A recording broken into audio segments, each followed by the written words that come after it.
आज सहाफ़त का आलमी दिन है और आलमी दिन के मौके पर मैं चाहता हूं कि इमरान रियाज से बात करूं, क्योंकि गुज़श्ता कुछ दिनों से पाकिस्तान में सहाफ़त काफ़ी मुश्किल हो रहा है। अल्लाह करे कि ये जो कदगने है, ये जो पाबंदियाँ है, ये ख़त्म हो और पाकिस्तान में भी जमहूरियत और सहाफ़त दोनों साथ साथ चले।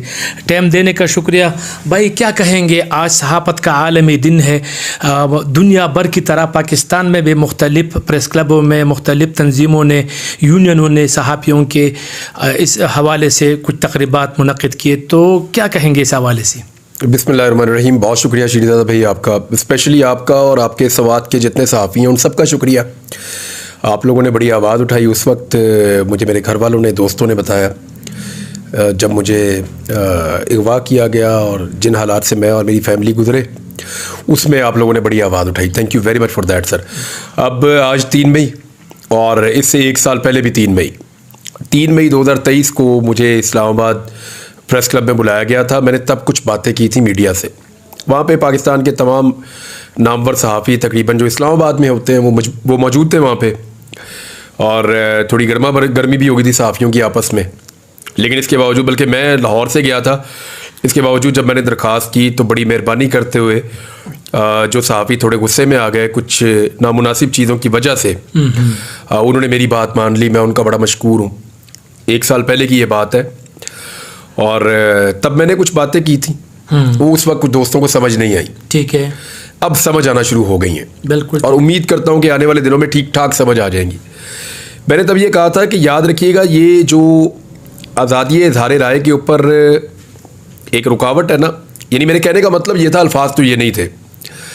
ये इसलिए नहीं है कि किसी एक को दबाना है, ये इसलिए कि एक्चुअली इंडिपेंडेंट वॉइस चाहिए ही नहीं, आज़ाद आवाज़ चाहिए ही नहीं, आज़ाद सहाफ़त चाहिए ही नहीं।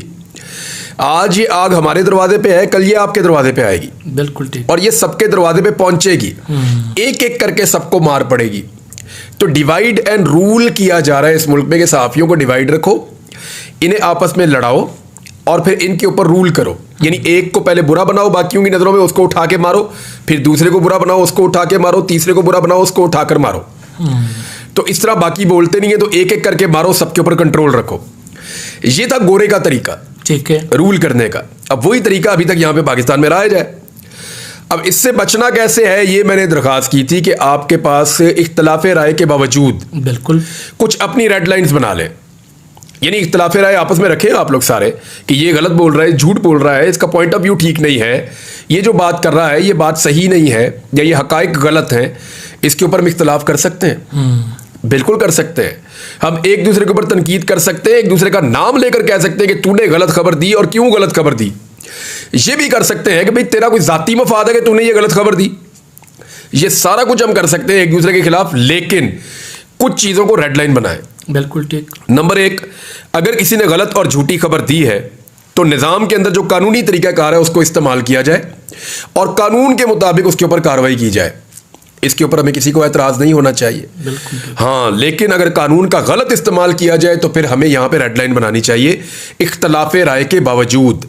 यानी मुझे किसी की बात पसंद नहीं है, मुझे वो कुछ कहता हुआ अच्छा नहीं लगता, या मुझे ये लगता है कि उसका पॉइंट ऑफ व्यू बिल्कुल ही गलत है, लेकिन उस गलत पॉइंट ऑफ व्यू पे या उस झूठी रिपोर्टिंग पे या उन चीजों के ऊपर जिससे किसी को नुकसान हो रहा है तो कानून का रास्ता अपना ले। बिल्कुल ठीक है। ये नहीं होना चाहिए कि उस बंदे को उठा के गायब कर दिया जाए। ये नहीं होना चाहिए कि उस बंदे पे दर्जनों मुकदमात दर्ज कर दिए जाए। ये नहीं होना चाहिए कि उसके लिए जिंदगी इतनी तंग कर दी जाए कि वो अपना मुल्क छोड़कर पाकिस्तान से बाहर जाने पर मजबूर हो जाए। और ये नहीं होना चाहिए कि किसी की जान ही चली जाए या किसी के ऊपर जानलेवा हमला हो जाए।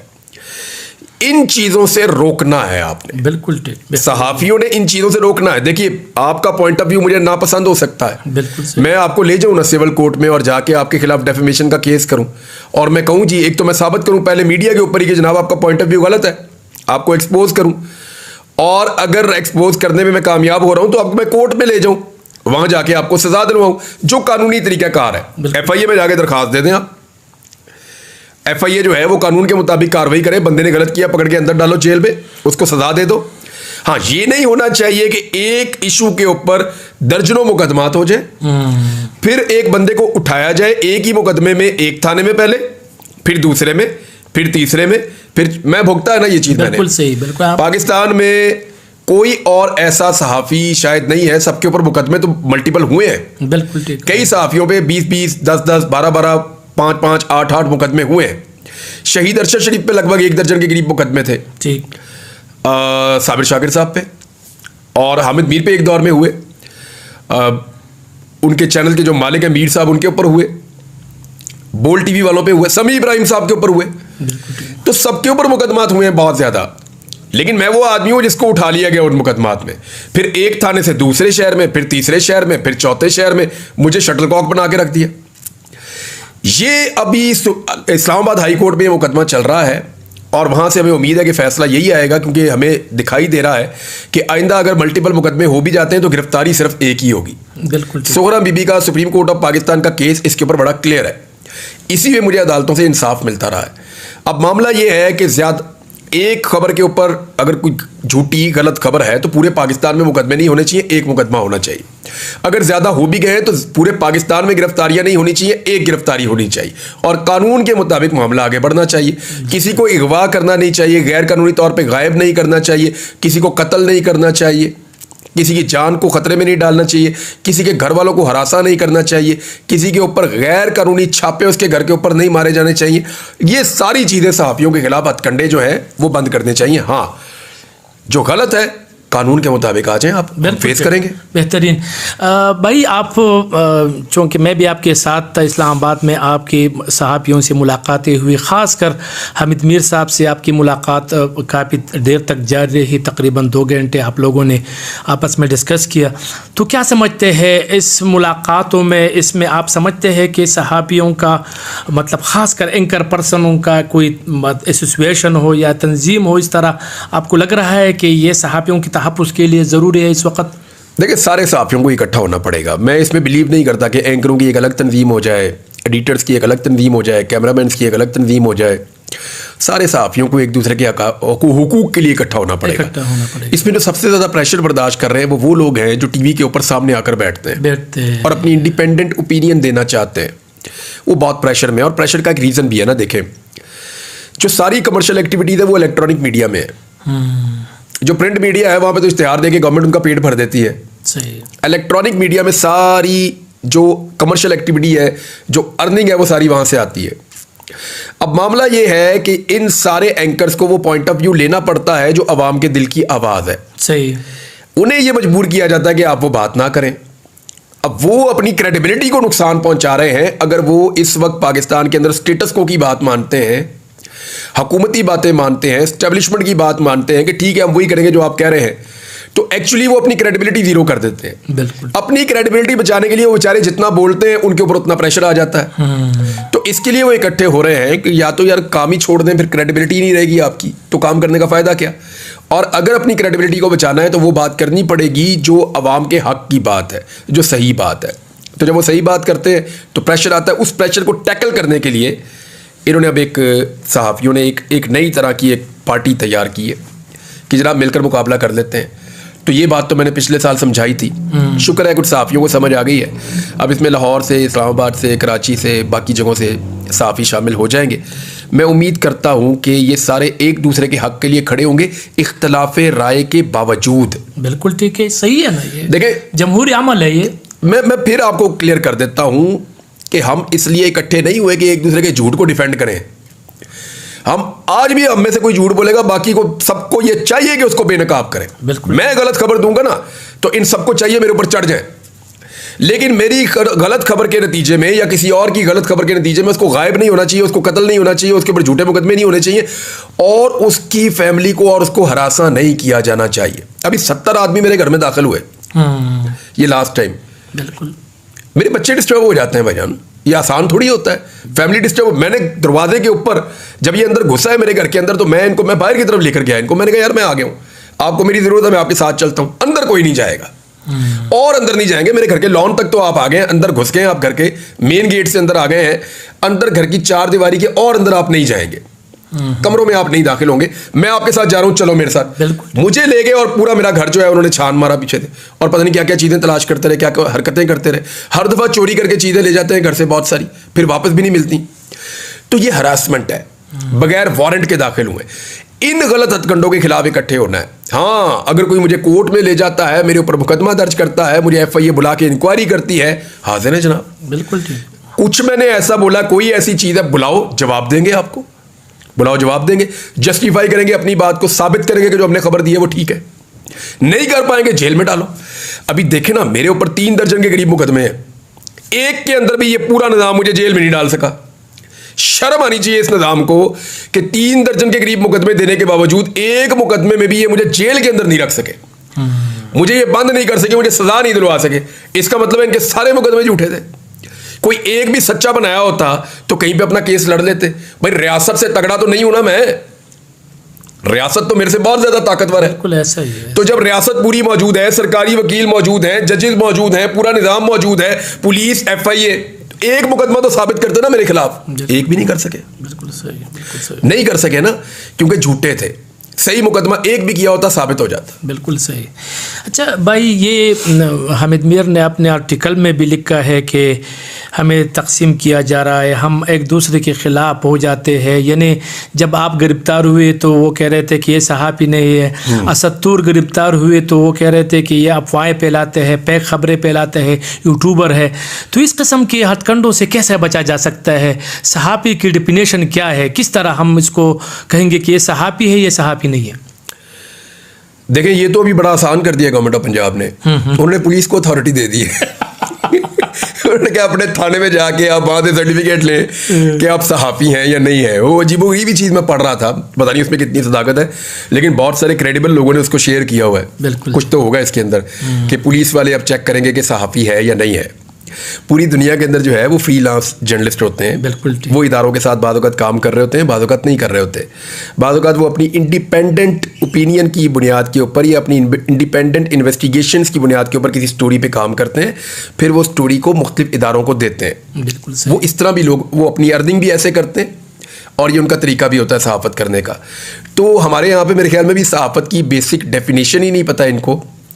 तो जो चीज़ भी पाकिस्तान में काबू ना हो रियासत से, तो वो फौरी तौर पे पता है कहते हैं पुलिस को कहते हैं काबू करो ताकत के जरिए से। हमारे यहाँ पे दिमाग से नहीं ताकत से आज तक चीज़ों को कंट्रोल किया गया। वो फिर यही कोशिश कर रहे हैं। बहरहाल कौन सहाफ़ी है कौन नहीं है इसका फैसला पब्लिक को करने दें। बिल्कुल ठीक। लोग खबरें दे रहे हैं ना, हाँ बिल्कुल सही। लोग जिसको सुनेंगे, जिसकी बात सुनेंगे और जो एक्सपोज हो जाएगा वो भी सबके सामने हो जाएगा। सच और झूठ जो है वो ज़्यादा देर तक आप उसके साथ खेल नहीं सकते। सामने आ जाता है सच और वो पता चल जाता है।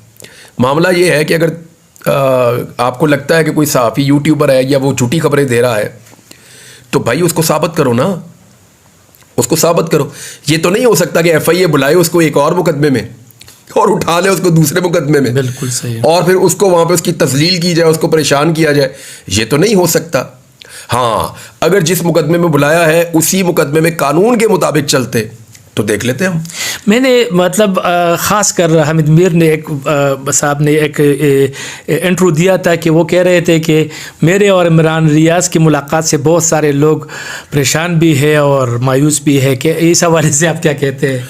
हाँ, ये बात ठीक है। मैं आपको बता देता हूँ। अब जो लोग डिवाइड एंड रूल करते रहे ना बड़े लंबे अरसे से, देखें मैं आज भी कहूँगा कि हामिद मीर साहब को अगर लगता है किसी जगह पे मेरी कोई खबर गलत है तो वो बिल्कुल उस पर इख्तलाफ करेंगे और उनको करना चाहिए। किसी जगह पे अगर मुझे लगता है कि ये पॉइंट ऑफ व्यू उनका मुझे पसंद नहीं है या ये पॉइंट ऑफ व्यू कहीं पे इसमें फैक्चुअल मिस्टेक है तो मैं उसकी निशानदेही कर सकता हूँ।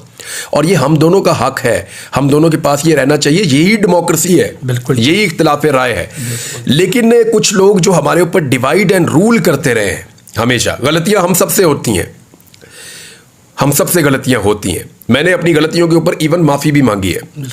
लेकिन एक चीज़ मैं आपको बताऊं कि डिवाइड एंड रूल जो लोग करते रहे हैं उन्हें बहुत बड़ा धचका पहुंचा है। और अभी भी वो हमारे अंदर से ही कुछ लोगों को इस्तेमाल करके दोबारा डिवाइड पैदा करना चाहते हैं। लेकिन अब नहीं होने वाली। मेरे ख्याल में हमें इतनी बार समझ आ गई है कि रेड लाइन क्या है, वहाँ से हम रोकेंगे इंशाल्लाह। नाज़रीन, आज चूँकि सहाफ़त का आलमी दिन है और सहाफ़त के आलमी दिन के मौके पर इमरान रियाज भाई किसी तारीफ़ की मुहताज नहीं है। वो पाकिस्तान में तकरीबन 20 सालों से मैं इमरान रियाज़ को जानता हूँ। जब हम एक्सप्रेस में हमने इकट्ठे काम शुरू किया, और ये जुनून के हद तक ये रिपोर्टिंग भी करते, ये इंतहा पसंद भी है। जो भी काम करते हैं ना तो दिल से करते हैं और इसमें घुस जाता है। रिपोर्टिंग भी उन्होंने ऐसी शानदार की कि मैं आपको बता नहीं सकता। जब स्वात में कशीदा हालात बने, यहाँ ऑपरेशन वगैरह हो रहा था, तो उस वक़्त भी इमरान रियाज़ भाई आए और यहाँ पर उन जगहों पर गए जो आम लोग वहाँ मतलब जाना पसंद नहीं करते थे या जाने से कतराते थे। आज चूँकि आलमी दिन के हवाले से बात हो रही है, इन पर क्या गुजरी है वो भी आपने जानी, लेकिन एक बात मैं इनसे ज़रूर जानूंगा और आखिरी बात यह है कि भाई नौजवान सहाफ़ियों को क्या पैगाम देना चाहेंगे आज सहाफ़त के आलमी दिन के मौके पर? नौजवान सहाफ़ियों को आप ये कह रहे थे कि वो मायूसी है या कोई ऐसी बात है? बिल्कुल, हाँ, वो मायूस होने की ज़रूरत नहीं है। अगर आप करियर के तौर पे लेना चाहते हैं सहाफ़त को तो फिर आप ज़रूर आएँ जी। और अगर आप ये सोच रहे हैं कि आपने यहाँ पे फेम कमाना है, पैसा बनाना है, तो और बहुत सारी फील्ड्स हैं, बिल्कुल ठीक, आप वहाँ पर जाके वो कर सकते हैं। सहाफ़त जो है वो एक लाइफस्टाइल है, आपको ज़िंदगी एक सहाफ़ी की तरह गुजारनी पड़ती है। अगर आप इसमें आपके अंदर इसका पैशन है, आपको इसका शौक़ है, आप ख़बरों के साथ उठ सकते हैं, ख़बरों के साथ जाग सकते हैं, सो सकते हैं और ख़बर को अपनी ज़िंदगी का हिस्सा बना सकते हैं, तो फिर आपको सहाफ़त ज्वाइन करनी चाहिए। बिल्कुल ठीक। फिर वो यानी मैं आपको सीरियसली बताता हूँ कि मुझे यानी मैं इससे बाहर निकल ही नहीं सकता। बिल्कुल सही। जो मर्ज़ी कर लूँ, चीज़ों को जानना, उनको परखना, उनके अंदर जाना, पता करना, सवालात पूछना, बार बार और जानना है और पूछना है, लोगों को बताना है, ये पार्ट ऑफ लाइफ हो गया। बिल्कुल सही। तो वो मैं अपनी फैमिली के साथ, घर वालों के साथ, दोस्तों के साथ इसी तरह का हूँ। तो अगर आपको ये शौक़ है और आप अपना लाइफस्टाइल बनाना चाहते हैं तो फिर आप इसको ज़रूर करें। बिल्कुल ठीक। तो इसमें अगर आपको मशहूर ही होना है तो आजकल टिकटॉकर ज़्यादा मशहूर है। बिल्कुल सही। बहुत शुक्रिया भाई, आपने टाइम दिया। थैंक यू भाई बहुत। और आज हम यहाँ मतलब मौजूद थे तो मैंने सोचा कि आज चूँकि आलमी दिन का मौका है सहाफ़त का तो इस पर बातचीत हो जाए, लेकिन बदकिस्मती से आज खुशदार में प्रेस क्लब का सदर जो है ना वो शहीद हो गया है। मेंगल साहब की शहादत हुई है वहाँ पे, भी थोड़ी देर पहले खबर आई। इन्ना लिल्लाहि व इन्ना इलैहि राजिऊन। बिल्कुल, अल्लाह ताला जो है वो सब्र दे सहाफ़त के आलमी दिन के ऊपर ये एक बहुत बड़ी और बहुत बुरी खबर है, बहुत बुरी खबर है। तो बस आपसे लेते इजाज़त। हमारा एक ही नारा है वो बुलंद कर देते हैं, पाकिस्तान जिंदाबाद, पाकिस्तान जिंदाबाद। अल्लाह हाफिज़।